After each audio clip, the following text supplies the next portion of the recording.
안녕하세요. 송영선입니다. 3월 20일 비 내리는 3월 주말 오후입니다. 4월 7일 서울시장 보궐선거가 끝나자마자 20대 대통령 선거를 향해서 11개월을 남겨둔 대통령 선거를 향해서 나라 전체가 초미의 관심을 가질 것 같습니다. 이런 국민들의 뜨거운 관심 속에 자리를 잡고 있는 사람 중에 한 분이 윤석열 전 총장입니다. 대권 후보로서. 그는 과연 어떤 길을 선택할 것인지.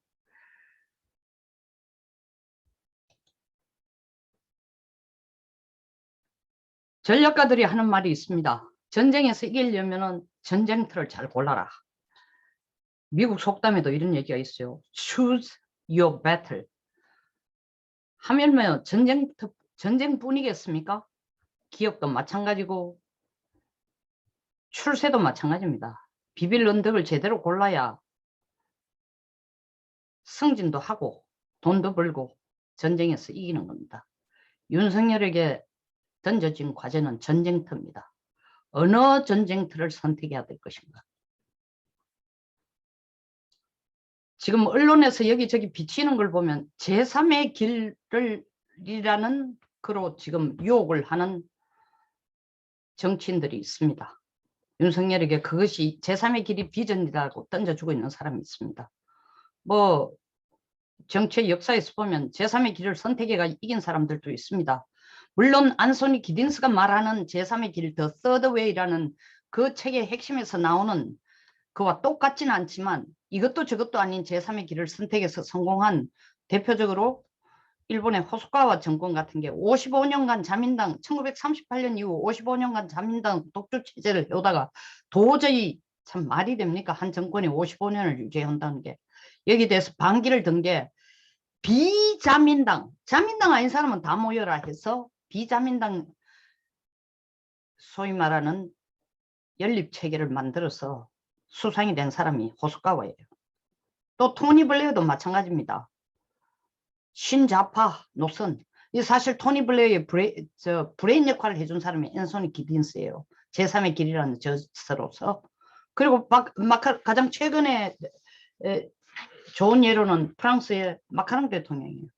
원래 이분은 사회당의 당적을 뒀는데 사르코지가 당선되자마자 정치에 손을 끊고 나와서 로스차일드라는 큰 진짜 대기업에 들어가서 거기에서 엄청난 크게 세계적인 금융기업이죠. 상무이사로까지 초고속 승진을 합니다. 그러다가 올랑드 정부가 사회당의 올랑드 정부가 들어서자 거기서 비서부 실장도 하고 경제산업디지털부 장관을 합니다. 경제산업디지털부 장관을 하면서 고용 촉진을 위해서 사실 대규모 규제를 완화시켜야 된다라는 법을 그걸 일명 마카롱법이라고 합니다. 이걸 통과시키자 좌파 정부에서 우클릭을 주도한 장관이라고 하면서 격렬하게 반대하니까 튀어나왔습니다. 장관을 그만두고. 그리고 바로 그게 2016년 8월인데 튀어나와서 그 다음에 선거에 바로 출마를 합니다. 출마를 하면서 마카롱이 야 사회당을 가서도 안 되겠고, 왜냐하면 사회당 올랑드 대통령 그 후에 후보로 나선 사람이 아몽인데 아몽 지지율이 올랑드 지지율이 떨어지니까 아몽 지지율 떨어지는 거예요. 그래서 사회당도 아니고 또 공화당을 보니까 피용이 가족 중에 보좌관을 채용을 해가지고 그 논란에 휩쓸려서 지지율이 떨어지니까 야 공화당도 아니다. 그러면 독자적인 내 당을 만들어야 되겠다. 그게 앙마르슈예요. 영어로 말하면 the march죠. 전진이다. 전진. 이 일설에 의하면 이 앙마르슈의 M 전진은 마치는 사실 자기 마크롱의 M자를 따서 이 마르슈라고 했다고 합니다. 어쨌든 이 당의 마치, 더 마르슈 당의 특징은 중도 좌우파예요. 중도에서 좌파도 좋고 우파도 들어오고 다 들어오라는 거죠. 마치 호숫가가 얘기한 것처럼 자민당 아닌 건 다 들어라는 식으로. 그러니까 사회당에서도 들어오고 공화당에서 들어서 프랑스 역사상 세 번째로 높은 득표율을 보여주는 66%의 지지율을 얻어서 대통령이 됩니다. 그리고 나이가 가장 어린 대통령으로 당선이 되죠. 이런 선례가 있으니까 지금 윤석열을 보고 침을 흘리는 사람들이 한국에도 제3의 길이 가능하다. 가능하지 않을까? 이 정치 선배들, 소위 말하는 정치 선배들, 정치 전략가들, 대표적으로 뭐 김한길 전 지금 현 여당, 그 당시 당 이름이 뭐였죠? 현 여당의 당대표, 그리고 17대 대통령 후보로 나서는 정동영 전 의원, 그리고 대철 대표 겸 전 의원, 이런 사람들이 야, 성렬이를 우리 편을 끌고 오자. 지금 보니까 LH 사건 터진 이런 걸 봐도 문재인 정권이 지금 너무 인기 없다. 그리고 국민의힘은 더 죽을 쓰고 있다. 한국에서 여러 차례 시도했지만 안 되지만 이제는 가능하다. 이 분위기가. 제3의 길로 한번 가보자. 윤석열을 끌고 오자. 윤석열의 태생이라는 게 문정권에서 태생이 되는데 그 입지를 지금 만들어주고 있는 것은 국민의 힘이다. 근데 국민들이 국민의힘에 대해서도 큰 기대를 갖고 있지 않다. 그러니까 우리가 제3의 길을 한번 끌어가 보자. 이점에서 한 가지 언급할 것은 진중권 전 동양대 교수가 교수 사표를 던지고 나와서 속 시원한 얘기를 많이 해주니까 광화문 태극기 대열에 섰던 사람들은 작년 4월 1호 총선에서 치고 난데 진중권이 보수를 대변해주는 목소리인 줄 착각하고 있습니다. 진중권은 DNA 자체가 보수가 아닙니다. 그리고 진중권이 국민의힘으로 들어와서 뭔가 정치적인 역할을 해준다. 목소리를 대변해줄 가능성은 제가 볼 땐 거의 0%입니다. 진중권이야말로 마치 안소니 기든스가 토니 블레이어 브레인 역할을 하듯이 진중권이 윤석열의 브레인 역할을 하면서 제3의 길로 유도하지 않을까 제 분석입니다. 이런 차제에 국민의힘에서는 윤석열을 보는 시각이 뭐냐. 여론조사를 해보니까 윤석열이 국민의힘에 들어가가지고 출마를 해라가 42%. 그래야 가능성이 있다. 아니다. 제3의 당으로 해야 된다. 제3지대를 통해가 해야 된다는 게 20%가 안 됩니다. 이런 차제에 국민의힘 내에서는 목소리가 갈라지고 있어요. 윤석열이 악마지만 필요하면 악마도 안아야 된다. 다른 한쪽에서는 또 자기가 대권에 욕심이 있거나 사심이 있는 사람들은 윤석열을 꼭 데려와야 되나? 아주 미온적입니다. 확고하지가 않아요. 윤석열을 재빠르게 데려와야 돼. 재빠르게 안겠다라는 김한길 2013년 이후부터 벌써 윤석열을 눈여겨봤던 김한길 작년에 사석에서 한 얘기가 있습니다. 윤석열이 대권 후보로 아주 적절한 인물 아니냐 한번 던졌습니다. 지나간 얘기로 하는 게 아니죠. 지금 타이밍이 오니까 선수를 쳐서 가두리장을 만들고 그 안에 윤석열을 넣으려고 합니다. 그런데 국민의힘은 지금 뜨뜻미지근한 태도예요. 물론 명분은 이렇습니다. 서울시장 선거 끝나고 보자 하는데 아니 서울시장 선거가 끝나기도 전에 선수 치는 사람도 있다는 거죠. 정치의 선수들이. 이런 와중에 더불어민주당 같은 경우에는 이해찬 전 당대표는 뭐라고 얘기했냐면 윤석열 발광체 아니야. 자체 발광체 아니야. 그냥 반사체에 불과해. 그 지지도 유지도 어려워. 반기문하고 같아. 40%로 시작했지만 20일도 안 돼가 그만둘 수도 있어. 별거 아니야.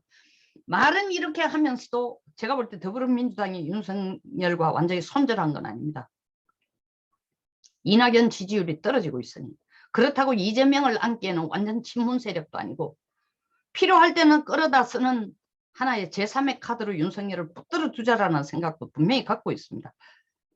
그러나 윤석열을 내놓고 미워할 수도 없고 자를 수도 없고 그렇다고 내놓고 안을 형편도 아니니까 불가근 불가원으로 두면서 윤석열을 자체 발광체는 아니고 반사체야 하는 것은 국민의힘에서 탐을 내고 제3의 길을 선택하자는 제3의 길로 한번 끌고 가보자라는 핵심 친문이 아닌 사람들이 나서니까 입질하니까 적당하게 경계를 하는 선에서 이렇게 던지고 있습니다. 그러나 민주당과 완전히 끝난 것은 저는 아니라고 봅니다. 남은 것은 윤석열의 선택입니다. 윤석열의 DNA 자체를 보면은 윤석열을 누가 키워줬습니까? 누가 잉태를 해줬어요? 검찰총장이 되도록. 칼을 휘두르라고 칼자루를 쥐어준 거는 문재인이야. 누굴 향해? 박근혜를 향해. 박근혜 죽이라고 윤석열을 썼습니다. 근데 써보니까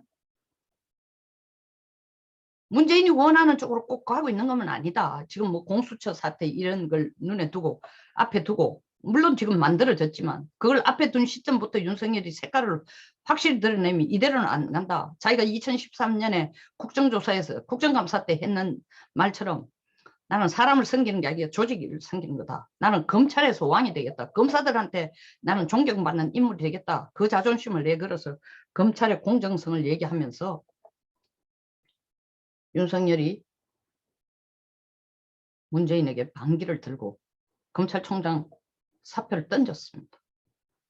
그러나 잉태는 문재인 정부에서 했지만 윤석열이라는 존재의 입지를 만들어준 것은 국민의힘이에요. 보수야, 보수.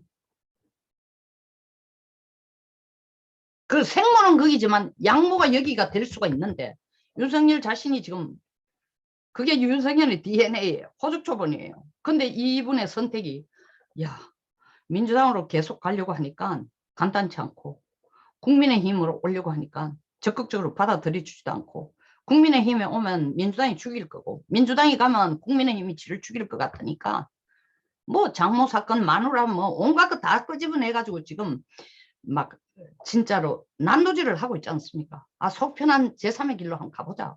더더구나 뭐 나를 좋게 평가하는 김한길, 정동영, 정대철 이런 사람들이 질비하게 그 정치에 정말 고수들이 있어가지고 나를 지금 가두리 양식장을 만들어 끌어엮고 나를 보호해주고 가이드 하려고 하는데 그쪽이 안 괜찮겠어? 본인도 거기에 지금 저울질을 하고 있는 것 같아요. 윤 총장님 한 가지만 말씀드립니다. 전쟁에서 전쟁터를 잘 골라라는 것은 아와 적을 제대로 구분하라는 겁니다.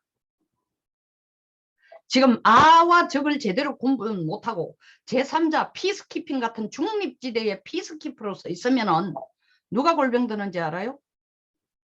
보수를 또 한 번 죽이는 겁니다. 반기문 전 사무총장이 바람만 불어 일으켰다가 결국 보수에게 어마어마한 데미지를 준 거하고 똑같아요. 선택은 당신이 할 일이야. 그러나 국가를 위해 국민을 위해 정말 진정한 정의를 위해 당신이 정치에서 한 몫을 하겠다 하면은 가야 할 길이 뭔지를 정확하게 선언을 해야 돼. 그리고 선언하기 전에 자기의 좌표를 정확하게 알아야 돼요.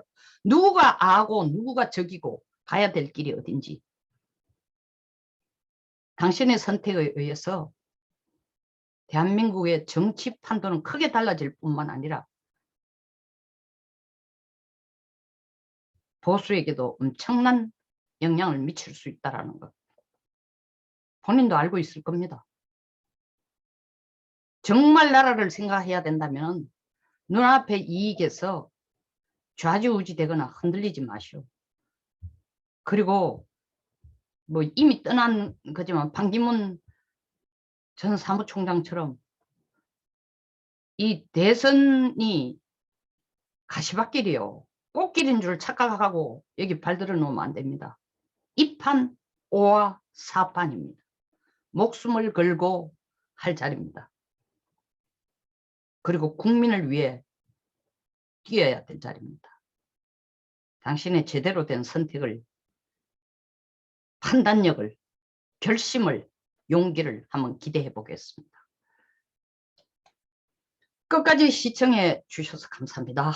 여러분들의 구독, 좋아요, 알림 설정을 부탁드립니다. 좋은 주말 되시기 바랍니다. 감사합니다.